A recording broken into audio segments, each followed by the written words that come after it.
take that fruit he's holding in his hand? Just one bite and you'll be swinging with the band. If you hang around that old viper man, if you should come across a viper in the night, that's when you get the hit that makes you feel alright. You'll be high and trouble's out of sight, so don't you hang around that viper in the night. You'll be high.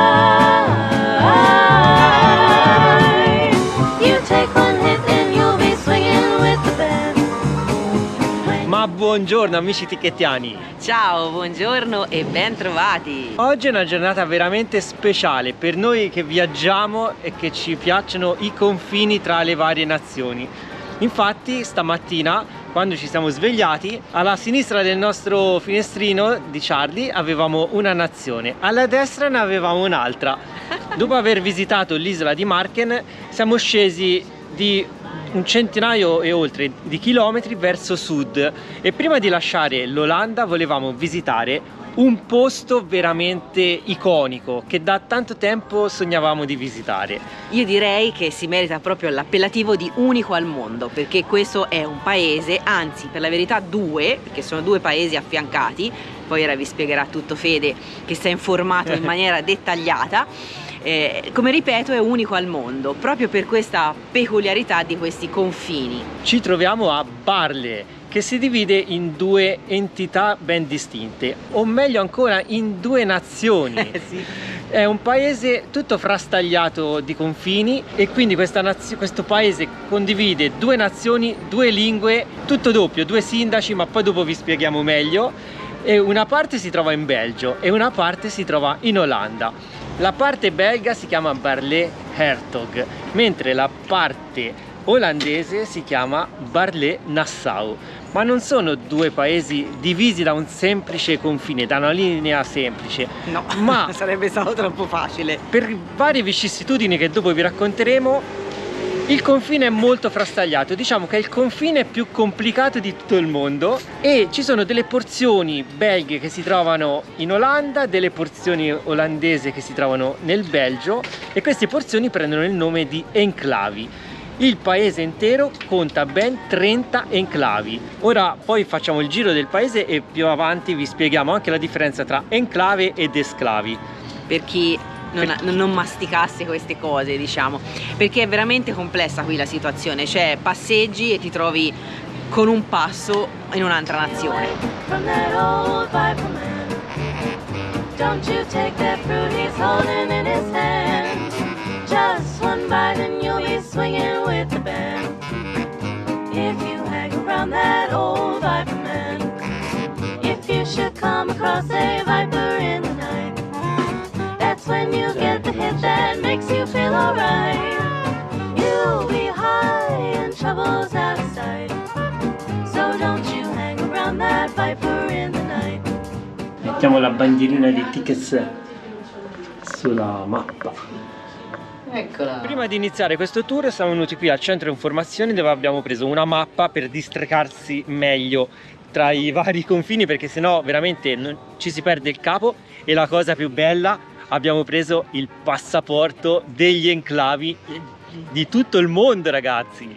Sono organizzatissimi ragazzi, qui con una piccola quota potete acquistare questo passaporto che è veramente timbrabile in ogni enclave in cui andrete. E qui abbiamo il primo timbro sul passaporto.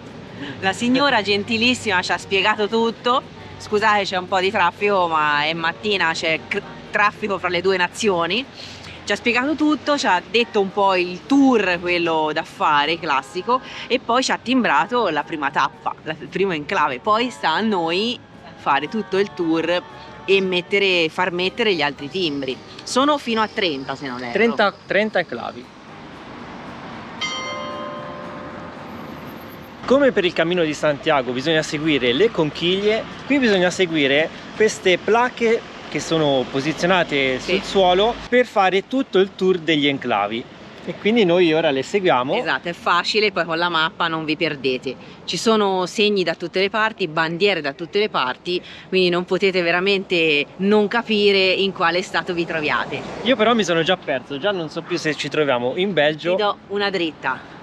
Guarda i pali della luce e gli adesivi sopra. Ecco, qui per esempio abbiamo un palo, c'è la bandiera dell'Olanda, dei Paesi Bassi, quindi significa che ci troviamo nei Paesi Bassi. Esatto, in ogni palo della luce, proprio per aiutare i poveri turisti smarriti, hanno messo le bandiere dello stato appartenente. Che casino, ragazzi. Per capire dove ci troviamo in ogni momento abbiamo le lettere per terra. NL sta per Olanda, B sta per Belgio e abbiamo tutta questa linea che separa il confine. Addirittura qui abbiamo un tavolino di un bar che si trova proprio sulla linea di confine, quindi se due persone si mettono qui a mangiare o a bere qualcosa, una persona sarà seduta in Olanda e l'altra sarà seduta in Belgio. Un aperitivo internazionale, eh? Ma poi ti segnalo anche un'altra cosa: i confini non sono netti e ben definiti, ma sono molto frastagliati, perché questa linea di confine a croce che è sul marciapiede nella strada prosegue, ma è frastagliata, come vedete non prosegue in maniera longitudinale, ma quell'edificio là fa tutto parte dei Paesi Bassi, non è spezzato in due, quindi fa questa linea azzurra è il confine e lo ritroviamo sul marciapiede con le croci di là. Quindi insomma ci sono messi bene a tavolino a fare tutti i confini, proprio mattonella per mattonella. Infatti, varcata quella linea, qui abbiamo un lampione con la bandiera del Belgio. Su questa linea di confine abbiamo anche una bella placca con raffigurate tutte le enclavi. A questo punto è doveroso dare delle spiegazioni su cosa siano le enclavi e le esclavi. Avete presente il paesino di Campione d'Italia? Campione d'Italia è un paese italiano che però si trova su territorio svizzero. Ebbene, Campione d'Italia è una esclave italiana su territorio svizzero, mentre per la Svizzera è un enclave italiano nel suo territorio. Praticamente enclave ed esclave sono relativi al fatto che un territorio si trovi all'interno o all'esterno di una nazione, ed è una parte appunto di nazione circondata però da un'altra nazione. E qui a Barle ci sono tantissime di queste situazioni.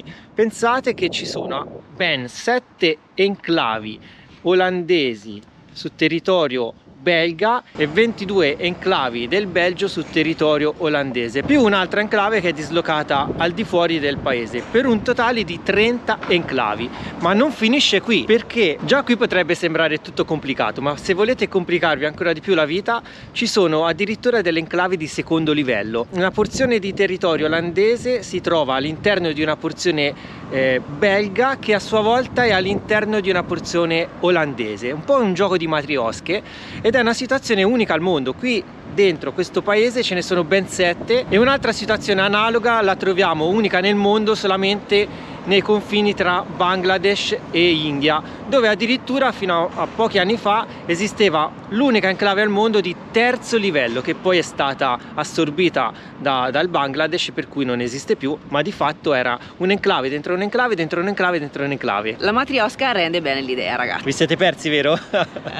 Per cui oggi passeremo un numero di confini sproporzionato, inverosimile, il maggior numero di confini attraversati nell'arco di una giornata. Quindi per Charlie, cioè, perderemo il conto. Noi ogni confine attraversato contiamo il numero di confini per Charlie, ma qui, cioè, diamo forfait, perché Charlie è parcheggiato sul confine, quindi lui è un po' di qua, un po' di là. Lui ha 2 ruote in Olanda e 2 ruote in Belgio, quindi così le fa tutti.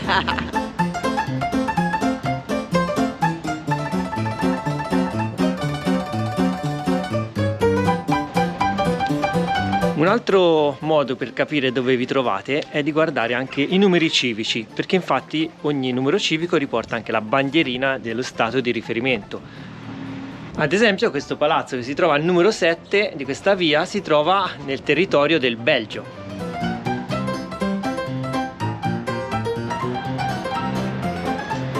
Si sono inventati anche l'enclave route, ovvero potete fare tutto il tour degli enclavi sia in bicicletta che a piedi ovviamente. Pensate che questa linea di confine è talmente complicata che taglia in due anche delle case, i palazzi, i ristoranti. Una prova è stato il bar con il tavolino, no? Sulla linea, e addirittura anche i supermercati. Ci sono dei supermercati che hanno degli scaffali su una nazione e degli scaffali su un'altra.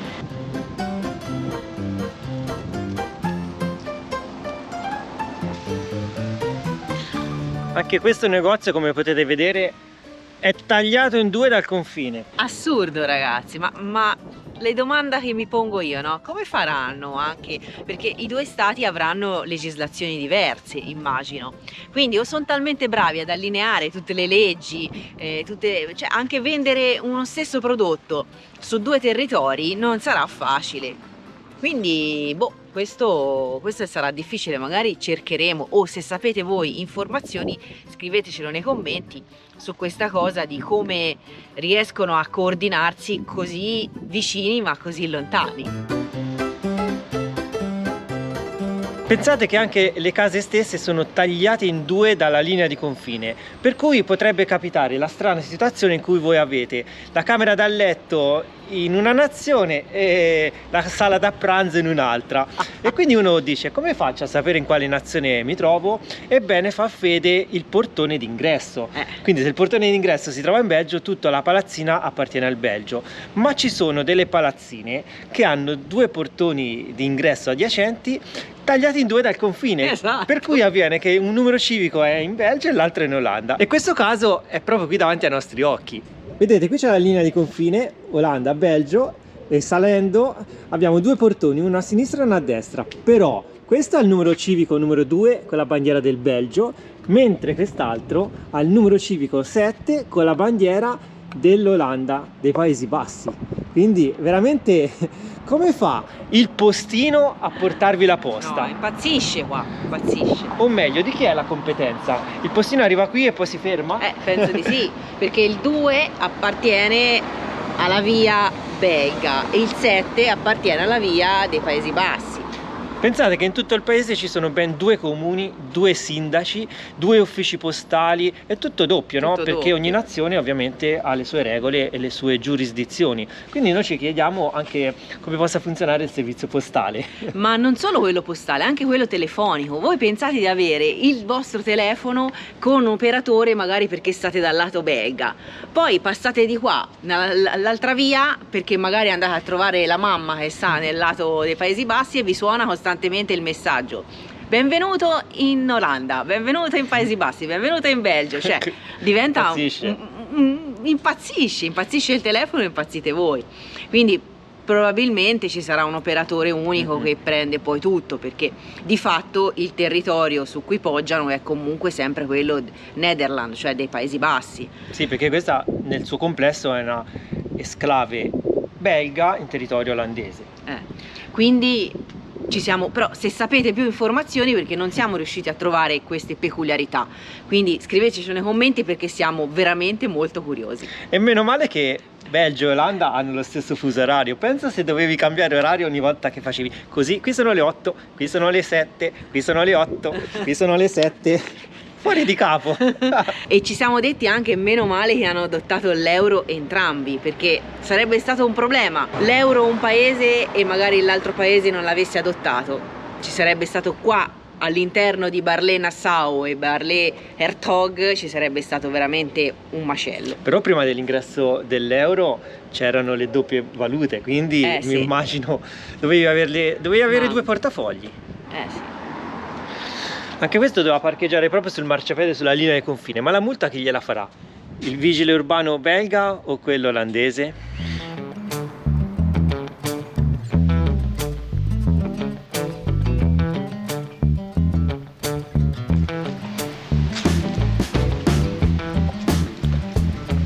Qui ci troviamo davanti al municipio. Pensate che sulla parete ci sono dei bulloni verticali perché la linea di confine taglia in due la sala consigliare, e pensate è l'unico edificio di questo genere al mondo dove viene attraversata la sala del consiglio da un confine. Questa, ragazzi, non è una fila di LED di lucine messe a caso, è il confine che taglia in due la sala del consiglio. Quindi se uno litiga lo spedisce nell'altro paese. Cioè, ma mi chiedo io, ma quando si riuniscono nel consiglio per prendere decisioni, ma come fanno? Al di là che parlano due lingue tutti quanti, perché parlano tutti sia il francese che l'olandese, non è quello, si capiranno, però voglio dire, le legislazioni continuano a dire saranno diverse. Però questo è l'ufficio belga perché fa fede l'ingresso. Il portone d'ingresso si trova in Belgio, quindi è del Belgio. Quindi gli olandesi zitti. Zitti. E come vedete, infatti, sventola solo la bandiera del Belgio e non quella dell'Olanda, oltre a quella ovviamente della Comunità Europea.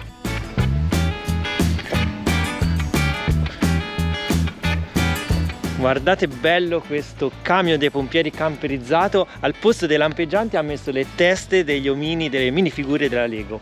Fantastico! Lo voglio anch'io, lo voglio! Sì. Ah, ci sono anche le borchie. Lasciamo nuovamente il Belgio e andiamo in Olanda. Però quella casa è olandese, Esatto. perché il confine gira, vedi, c'è la borchia, quindi taglia in due la strada. Cioè, per farvi capire, non è detto che sulla stessa strada da un marciapiede tu sia in una nazione e nell'altro marciapiede tu sia in un'altra. C'è proprio una segmentazione da manicomio. Da manicomio. Voi pensate, uno si perde nei boschi, nella propria città, qui vi perdete tra due nazioni. Siamo a un livello superiore.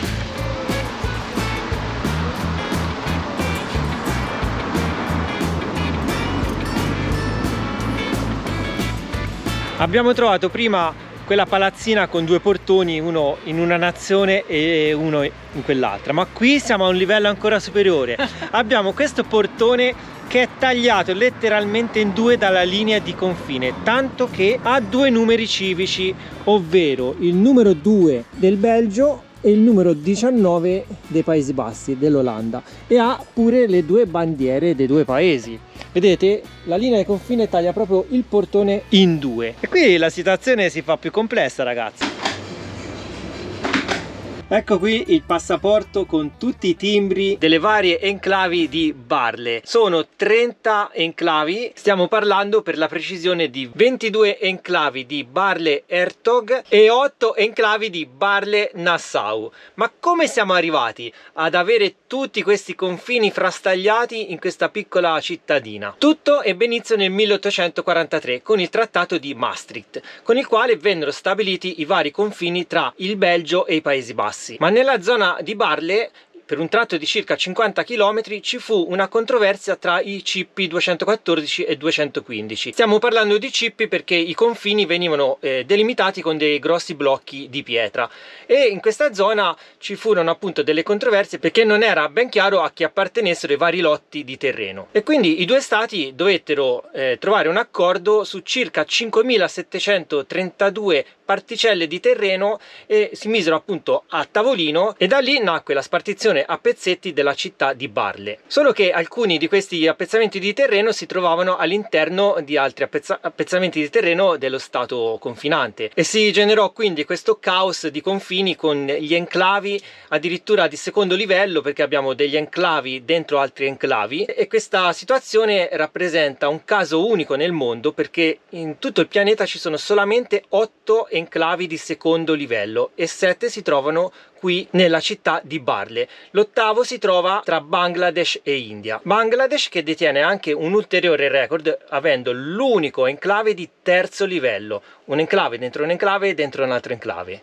Complesso, vero? E questo contenzioso durò fino al 1959, anno in cui la Corte Suprema attribuì effettivamente tutte queste enclavi al Belgio. Le due nazioni poi ufficializzarono di fatto questo accordo solamente nel 1974, ma nel 1995 ci fu un ulteriore colpo di scena, in quanto era rimasto fuori un appezzamento di terreno che non era stato attribuito a nessuno dei due paesi e fu quindi assegnato al Belgio anch'esso. Un altro aneddoto che vi farà un po' sorridere, che è molto curioso: dovete sapere che tra i due paesi ci sono delle restrizioni anche sull'orario di chiusura dei ristoranti, per cui accade che alcuni di questi abbiano i loro locali con la linea di confine che li taglia in due, e quindi cosa si sono inventati i gestori? Semplicemente quando scade l'orario in un paese loro spostano i tavolini nella parte al di là del confine e possono rimanere aperti un'altra ora.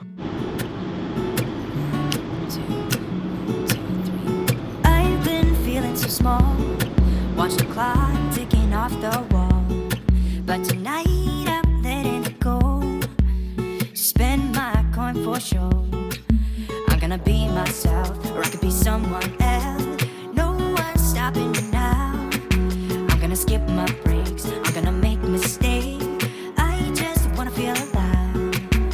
E salutiamo ufficialmente i Paesi Bassi, che per tanti versi ci hanno reso felici e ci sono piaciuti, e purtroppo per l'accoglienza dei camperisti invece, insomma, non ci sono piaciuti. Ci siamo sentiti un po' braccati, perché lo sapevamo, è vero, però insomma volevamo testare non con mano, con il van, per capire se effettivamente, insomma, potesse essere una cosa vivibile, e invece no.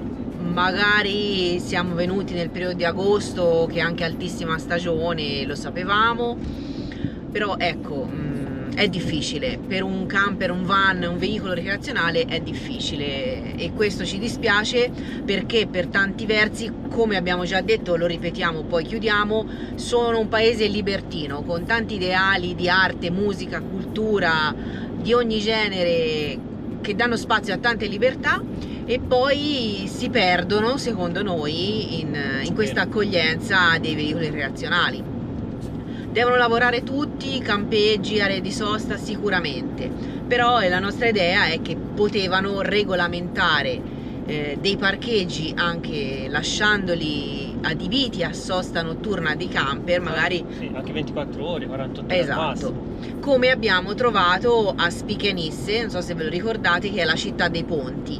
Lì, probabilmente perché è una città minore che non ha attrattive turistiche particolari, si sono inventati questa cosa dei ponti, carina tra l'altro, e infatti c'era un bel parcheggio con 8 stalli per i camper, con la sosta consentita per un massimo di 24 ore. In quel caso ci va bene, perché ci dai la possibilità di visitare il paese, la città, dormire, perché se uno è stanco non può guidare nella notte, e il giorno dopo ripartire. Poi chi sceglie il campeggio, l'area sosta, perché ha molteplici servizi, carico, scarico, docce, bidoni dell'immondizia e quant'altro, ben vengano, però dovremmo essere noi, insomma, a scegliere dove andare. E questo è il punto fondamentale. Quindi chiudo qui, non vuole essere una polemica, però insomma, ecco, diciamo che questa cosa un po' ha influito sulla nostra uscita precoce dall'Olanda, dai Paesi Bassi. La chiamo Olanda, ma comunque sappiate che intendiamo il paese dei Paesi Bassi, ci ripetiamo. Non fa la piega. E vorrei aggiungere una cosa: siamo usciti ora dall'Olanda, è vero, ma nel tragitto che faremo la attraverseremo nuovamente, perché qui i confini sono sempre, non sono finiti qua, quindi il confine fa così, quindi ci sarà una lingua di terra che riattraverseremo per poi lasciarla definitivamente. Ora attraversiamo il Belgio, come detto. Proseguiamo verso sud, perché come sapete poi stiamo piano piano avvicinandoci all'Italia per rientrare.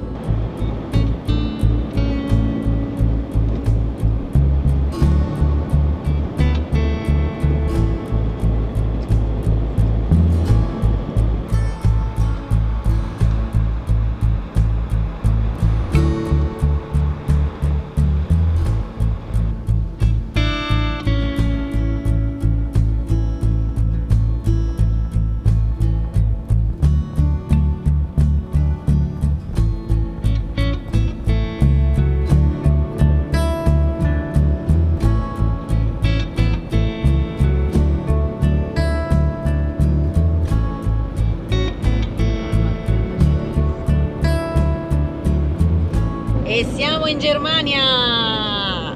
Charlie torna a casa! Ebbene sì, per chi non lo sapesse, Charlie è nato proprio qui in terra tedesca e l'abbiamo riportato a casa. Lui è nato un pochino più a nord-est, perché è nato a Berlino. Vero. Fede era andato a prenderlo per riportarlo a casa da noi. Per chi non ci conoscesse e non sapesse la storia nostra della camperizzazione, vi invitiamo a guardare i video sul canale, c'è la playlist della camperizzazione e troverete tutte le informazioni. quindi ora proseguiamo in terra tedesca, ma ci sono ancora tante tappe da scoprire. Vai Charlie, vai!